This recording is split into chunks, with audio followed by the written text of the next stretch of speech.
Hello students, आज की class में हम डिस्कस करेंगे quantum mechanical model of the atom या फिर इसी का दूसरा नाम है modern concept of atomic structure. तो अभी तक हमने जितने भी एटॉमिक मॉडल पढ़े हैं उसके अंदर जे थॉमसन का, रदरफोर्ड का और नील्स बोर का एटॉमिक मॉडल पढ़ा है और इन सभी मॉडल्स के अंदर कुछ कमियां थी और उन कमियों को दूर करने के लिए एक के बाद एक नया एटॉमिक मॉडल आता गया।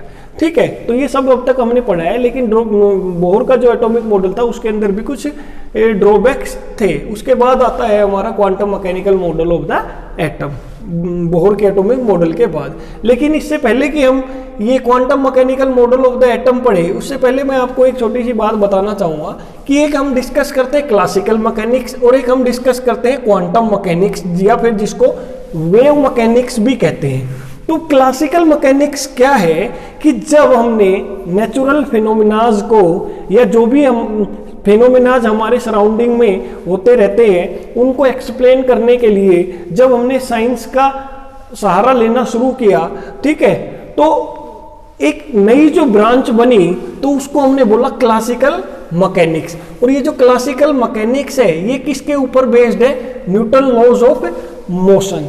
तो क्लासिकल मैकेनिक्स की जब हम बात करते हैं तो क्लासिकल मैकेनिक्स हमारी मैक्रोस्कोपिक ऑब्जेक्ट्स के लिए ही केवल अप्लीकेबल होती है कि जैसे पेड़ से कोई ट्री से कोई नीचे फ्रूट नीचे गिरता है तो उसको हम एक्सप्लेन कर दिया ग्रेविटी के बेस के ऊपर।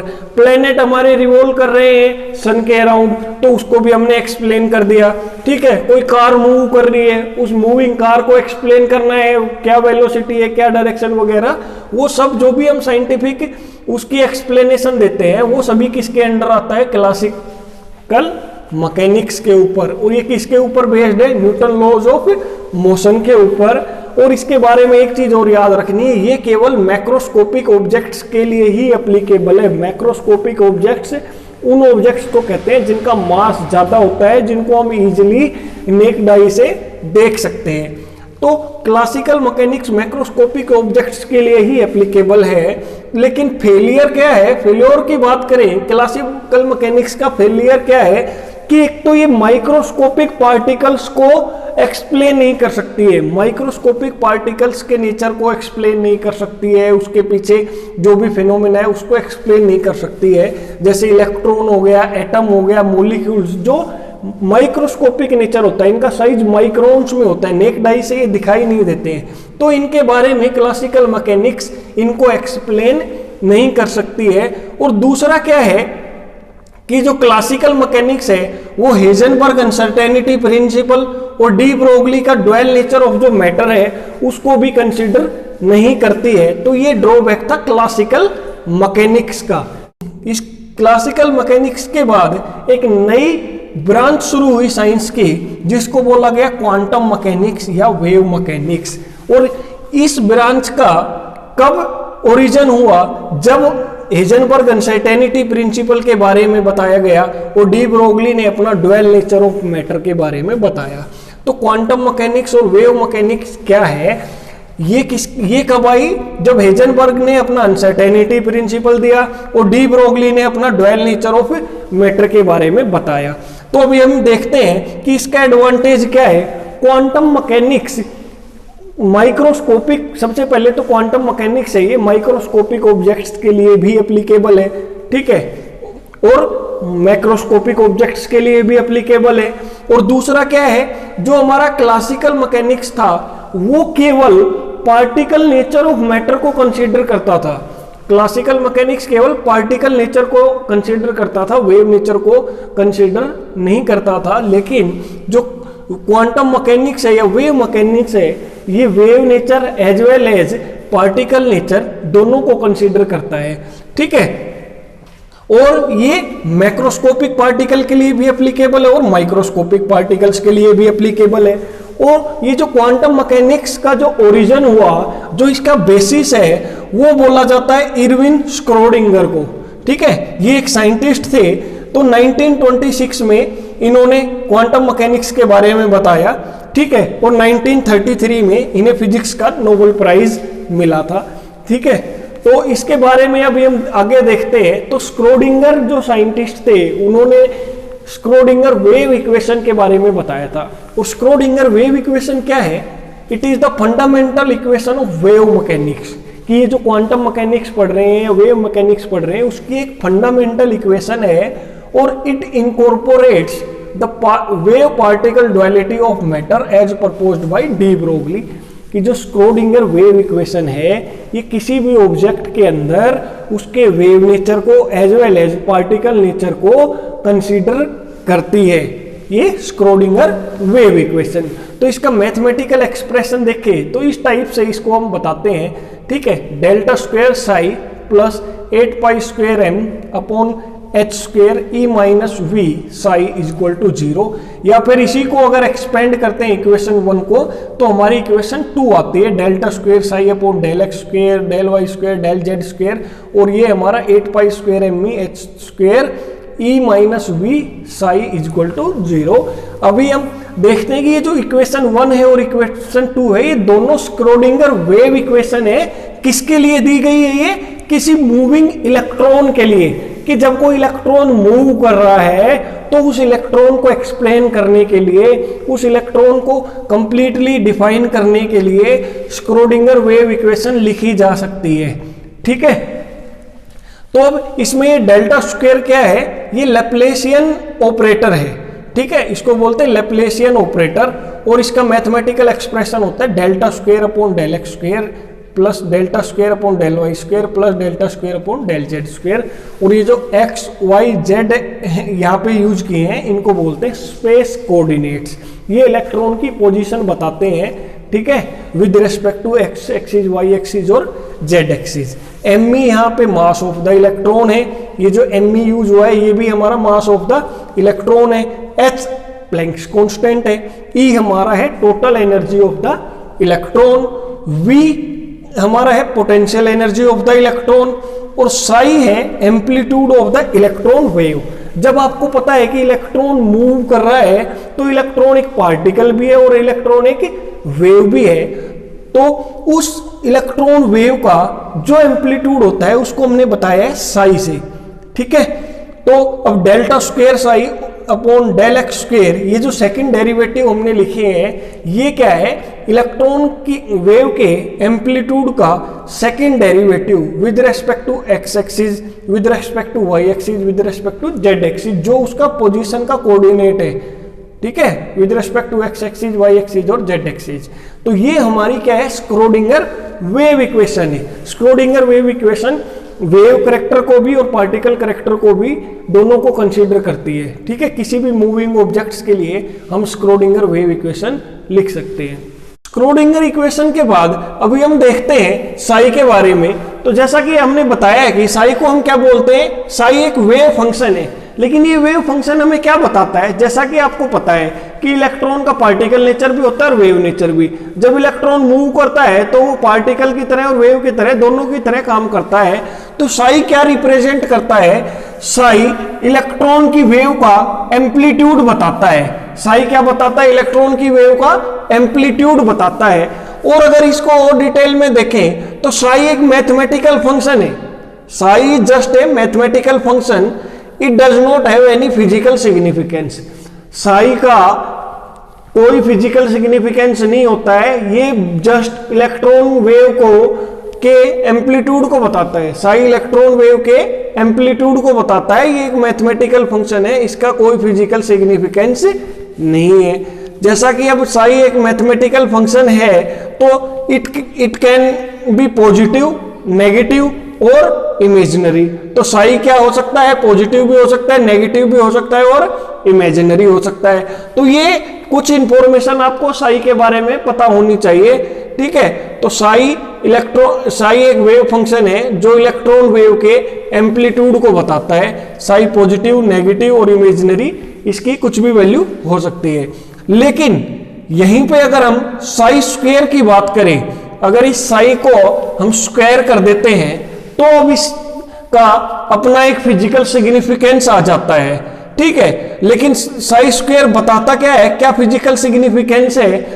तो साई स्क्वायर क्या बताता है हमें? Probability of finding the electron at a particular point, कि किसी भी पॉइंट पे जो साई स्क्वायर है वो हमें क्या बताता है कि उस पॉइंट के ऊपर इलेक्ट्रॉन के मिलने की प्रोबेबिलिटी कितनी है। जैसा कि हमने देखा था हेजनबर्ग अनसर्टेनिटी प्रिंसिपल तो हेजनबर्ग अनसर्टेनिटी प्रिंसिपल ने क्या बताया कि इलेक्ट्रॉन की पोजीशन और उसका मोमेंटम प्रिसाइजली एक साथ हम नहीं बता सकते हैं। तो उसी पॉइंट पे हमें पता चला था कि इलेक्ट्रॉन की पोजीशन को हम सर्टेनली नहीं बता सकते हैं, हम केवल प्रोबेबिलिटी के बारे में बात कर सकते हैं। तो वहीं से शुरुआत हुई थी क्वांटम मैकेनिक्स की। तो ये जो साई स्क्वायर है ये हमें प्रोबेबिलिटी बताता है कि किसी भी पॉइंट पे इलेक्ट्रॉन के मिलने की कितनी प्रोबेबिलिटी है। ठीक है, फॉर एग्जांपल जैसे हमने एक छोटा सा वॉल्यूम एलिमेंट ले लिया, जैसे हमने कोई ये छोटा सा एक वॉल्यूम एलिमेंट ले लिया dV, इस वॉल्यूम एलिमेंट के अंदर इलेक्ट्रॉन के मिलने की प्रोबेबिलिटी कितनी होगी, तो हम क्या करेंगे, इस वॉल्यूम एलिमेंट के अंदर जो हमारा साई होगा उसका स्क्वायर कर देंगे और इस dV और साई स्क्वायर को मल्टीप्लाई करेंगे, तो हमें इस वॉल्यूम एलिमेंट के अंदर इलेक्ट्रॉन के मिलने की प्रोबेबिलिटी का पता चल जाएगा।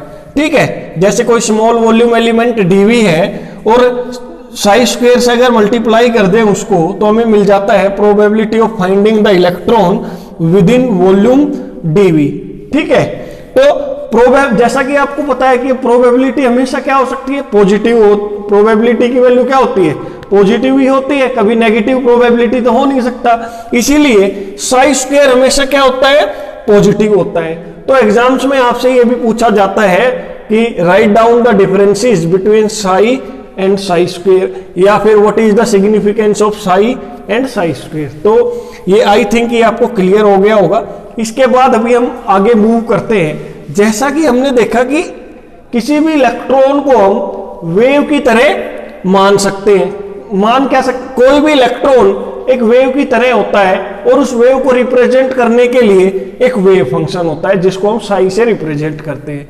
इसी तरह से जैसे इलेक्ट्रॉन के लिए हमने बात की, इसी तरीके से किसी भी ऑर्बिटल को रिप्रेजेंट करने के लिए, किसी भी ऑर्बिटल को डिस्क्राइब करने के लिए एक वेव फंक्शन होता है जिसको बोलते हैं ऑर्बिटल वेव फंक्शन।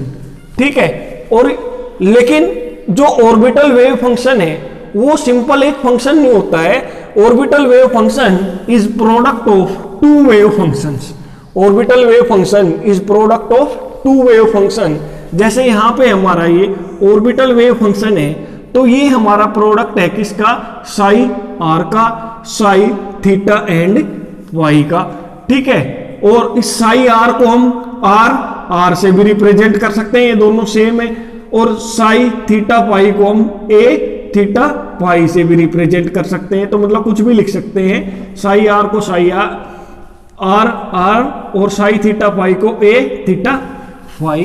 तो अभी हम देखते हैं कि ये जो हमारा ऑर्बिटल वेव फंक्शन है ये दो वेव फंक्शन का प्रोडक्ट है, ये दो वेव फंक्शन का प्रोडक्ट है।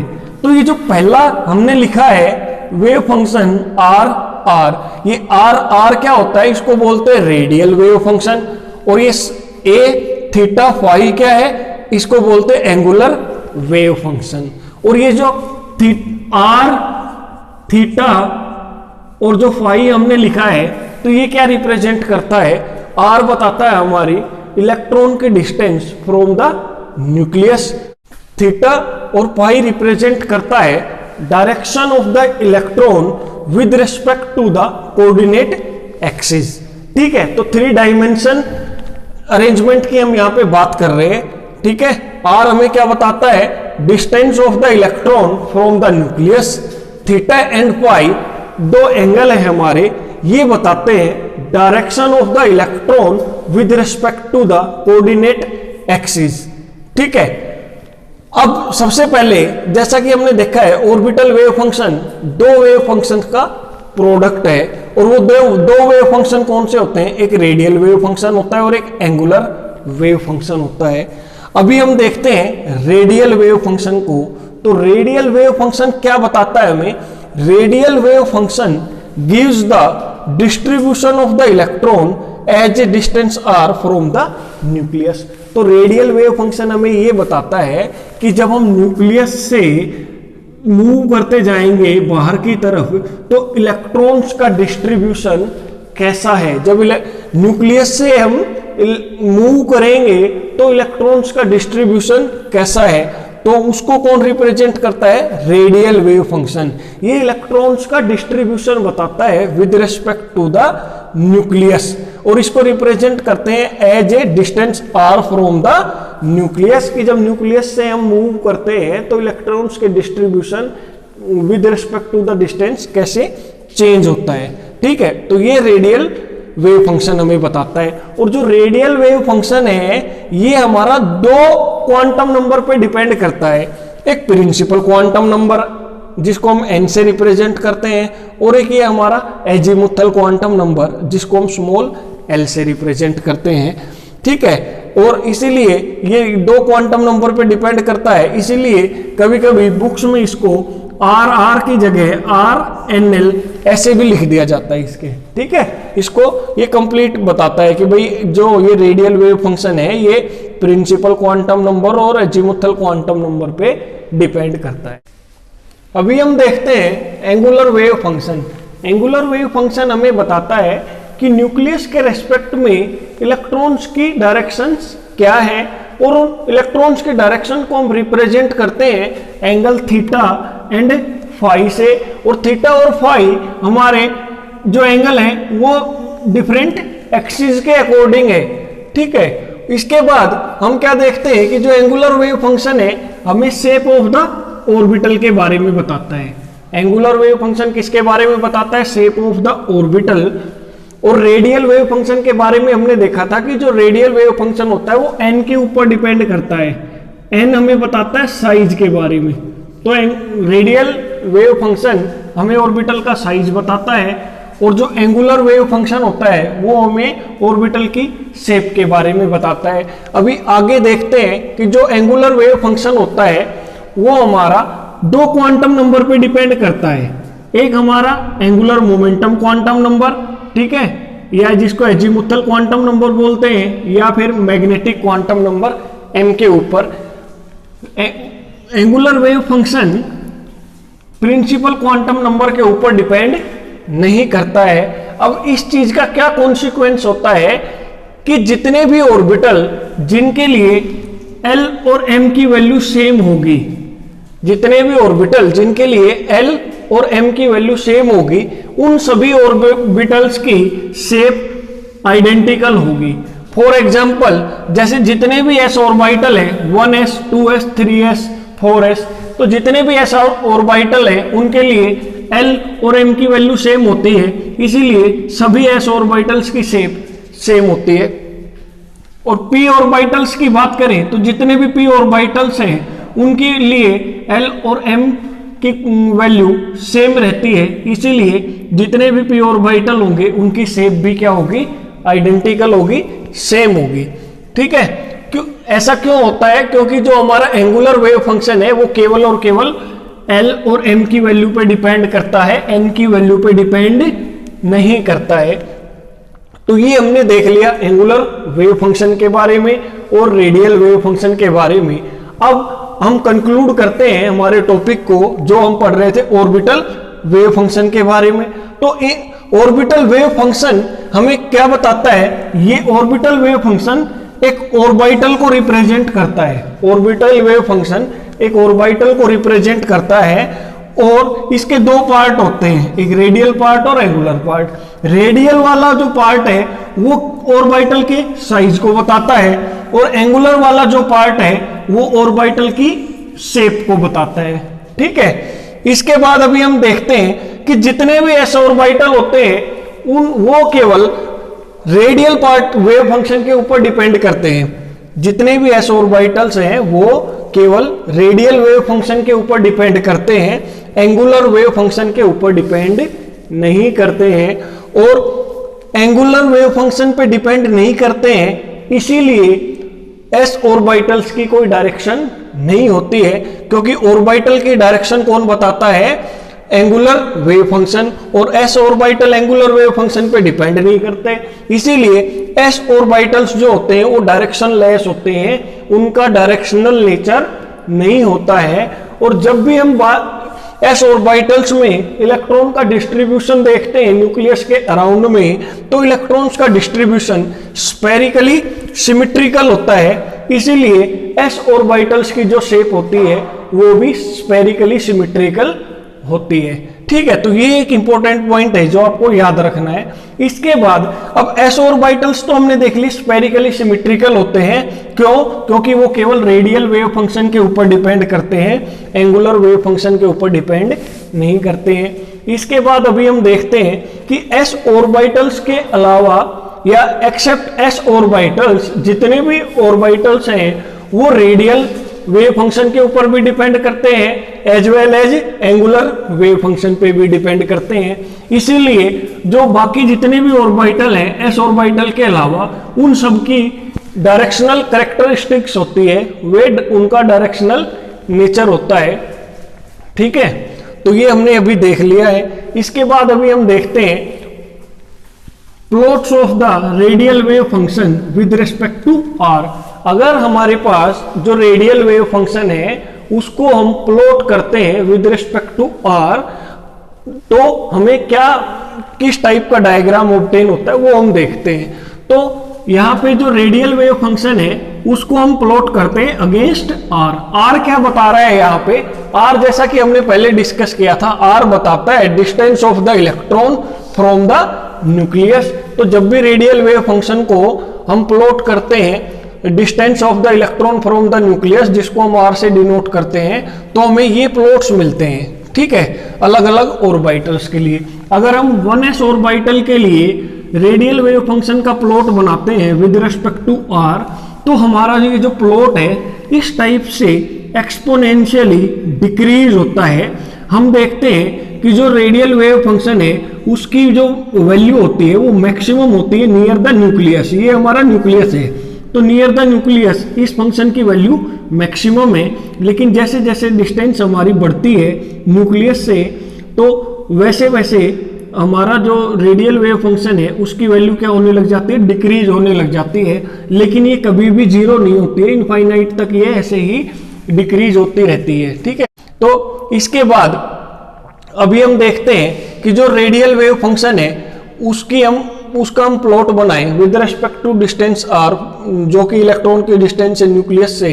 2s ऑर्बिटल के लिए अगर हम ये प्लॉट बनाते हैं तो हम ये देखते हैं कि 2s ऑर्बिटल के केस में भी जो रेडियल वेव फंक्शन है उसकी मैक्सिमम वैल्यू न्यूक्लियस के पास में होती है। ठीक है, जैसे इलेक्ट्रॉन की डिस्टेंस न्यूक्लियस से इंक्रीज होती है, इलेक्ट्रॉन न्यूक्लियस से दूर जाता है, तो रेडियल वेव फंक्शन की वैल्यू डिक्रीज होने लग जाती है। और एक पॉइंट ऐसा आता है जिस पॉइंट के ऊपर रेडियल वेव फंक्शन की वैल्यू जीरो हो जाती है, और उस पॉइंट को हम बोलते हैं नोड। तो नोड क्या होता है? नोड एक ऐसा पॉइंट होता है जिस पॉइंट के ऊपर वेव फंक्शन की वैल्यू जीरो हो जाती है। ठीक है, तो 2s ऑर्बिटल के अंदर एक नोड आता है। इसके बाद अगर हम डिस्टेंस इलेक्ट्रॉन की बढ़ाते जाएंगे न्यूक्लियस से, तो वेव फंक्शन की यहाँ पे पॉजिटिव वैल्यू थी, उसके बाद ये वेव फंक्शन की वैल्यू नेगेटिव हो जाएगी और फिर से डिस्टेंस बढ़ती जाएगी, तो ये नेगेटिव वैल्यू फिर थोड़ी डिक्रीज होने लगती है। इस टाइप से ये पूरा प्लॉट बनता है रेडियल वेव फंक्शन का 2s ऑर्बिटल के लिए। 1s ऑर्बिटल के लिए ये जो वेव फंक्शन है ये डिस्टेंस अगर इलेक्ट्रॉन की न्यूक्लियस से इंक्रीज करते हैं, लेकिन फिर भी ये हमेशा पॉजिटिव रहता है, इसमें कोई भी नोड नहीं होता है। ठीक है, 2s ऑर्बिटल में एक नोड होता है। अब 3s ऑर्बिटल की बात करते हैं हम, तो 3s ऑर्बिटल के लिए रेडियल वेव फंक्शन का हम प्लॉट बना रहे हैं with respect to the distance of the electron from the nucleus. तो जैसे जैसे न्यूक्लियस से इलेक्ट्रॉन के डिस्टेंस हम बढ़ाएंगे, तो जो रेडियल वेव फंक्शन है उसकी maximum value near the nucleus होती है। ठीक है, उसके बाद जब इलेक्ट्रॉन की डिस्टेंस न्यूक्लियस से इंक्रीज होती है, तो रेडियल वेव फंक्शन की वैल्यू धीरे धीरे डिक्रीज होने लगती है, और एक पॉइंट ऐसा आता है जिसपे ये जीरो हो जाती है। तो यहाँ पे एक नोड आता है। इसके बाद फिर ये फर्दर नेगेटिव हो जाती है। यहाँ पे ये जो रेडियल वेव फंक्शन था, इस पॉइंट के बाद ये नेगेटिव हो जाता है, फिर डिस्टेंस बढ़ाने पे ये धीरे धीरे इसकी वैल्यू बढ़ती है, और यहाँ पे फिर से जीरो हो जाता है। तो एक नोड और आता है यहाँ पे। ठीक है, तो 3s ऑर्बिटल में दो नोड हो गए हैं। इसके बाद फिर से अगर डिस्टेंस इलेक्ट्रॉन की बढ़ेगी न्यूक्लियस से, तो ये वैल्यू फिर से वेव फंक्शन की पॉजिटिव होने लगेगी, इंक्रीज होगी, और फिर फर्दर डिस्टेंस इंक्रीज करने पे डिक्रीज होने लगेगी और आगे ये कांस्टेंट हो जाएगी। ठीक है, तो ये था 3s ऑर्बिटल के लिए। अगर 2p ऑर्बिटल के लिए देखें तो रेडियल वेव फंक्शन की वैल्यू न्यूक्लियस के पास में 0 होती है। 2p ऑर्बिटल के केस में रेडियल वेव फंक्शन की जो वैल्यू न्यूक्लियस के पास में 0 होती है, लेकिन जैसे जैसे डिस्टेंस हमारी इलेक्ट्रॉन की न्यूक्लियस से इंक्रीज होती है तो रेडियल वेव फंक्शन की वैल्यू इंक्रीज होने लगती है, और फर्दर डिस्टेंस इंक्रीज करने पे ये डिक्रीज होने लग जाती है, और एक टाइम के बाद ये कांस्टेंट हो जाती है। और 2p ऑर्बिटल के अंदर भी कोई नोड प्रेजेंट नहीं होता है। तो एक चीज यहां पे और नोटिस करने की है कि जितने भी हमने s ऑर्बिटल के प्लॉट देखे हैं 1s 2s और 3s के केस में जो रेडियल वेव फंक्शन होता है उसकी maximum value near the nucleus होती है, ठीक है। लेकिन p के केस में, p ऑर्बिटल के केस में हम देखते हैं कि जो भी हमारा रेडियल वेव फंक्शन होता है उसकी वैल्यू न्यूक्लियस के पास में 0 होती है। बाकी s ऑर्बिटल में न्यूक्लियस के पास में रेडियल वेव फंक्शन की वैल्यू मैक्सिमम होती है। इसके बाद अभी हम देखते हैं 3p ऑर्बिटल्स को। तो 3p ऑर्बिटल्स का जब रेडियल वेव फंक्शन का हम प्लॉट बनाते हैं with respect to distance of the electron R from the nucleus, तो 3p ऑर्बिटल के केस में रेडियल वेव फंक्शन जैसे इलेक्ट्रॉन की डिस्टेंस न्यूक्लियस से इंक्रीज होगी तो पहले ये रेडियल वेव फंक्शन इंक्रीज होगा, फिर ये धीरे धीरे डिक्रीज होने लगेगा, और एक पॉइंट पे आके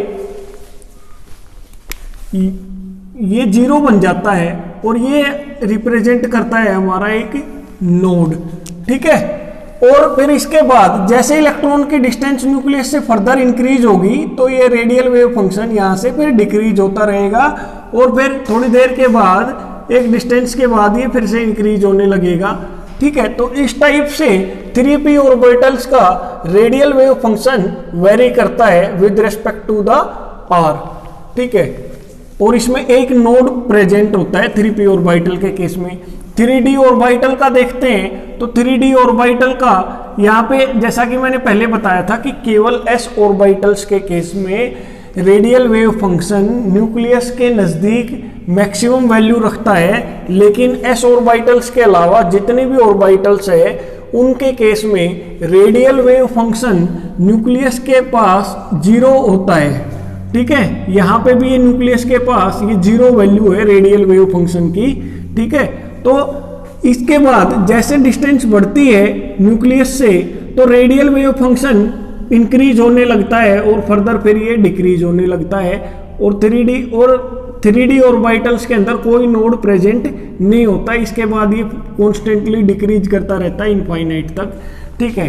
तो ये 3d ऑर्बिटल्स के केस में हमने देखा variation of radial wave function with respect to the r। इसके बाद अगर 4f ऑर्बिटल का देखें तो 4f ऑर्बिटल के केस में क्या होता है कि 4f ऑर्बिटल का रेडियल वेव फंक्शन न्यूक्लियस के पास एग्जिस्ट नहीं करता। ये जो स्टार्ट होता है वो न्यूक्लियस से एक पर्टिकुलर डिस्टेंस के बाद स्टार्ट होता है, तो यहाँ पे फिर ये इंक्रीज होता है और फिर फर्दर ये डिक्रीज होने लगता है, लेकिन इसके अंदर भी कोई नोड प्रेजेंट नहीं होता, ये कभी भी 0 नहीं होता है, ठीक है।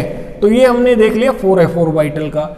इन जनरल अगर मैं आपको एक फॉर्मूला बता दूं कि रेडियल वेव फंक्शन के अंदर कौन से रेडियल वेव फंक्शन के अंदर कितने नोड होते हैं, तो उसके लिए फॉर्मूला होता है n माइनस एल माइनस 1।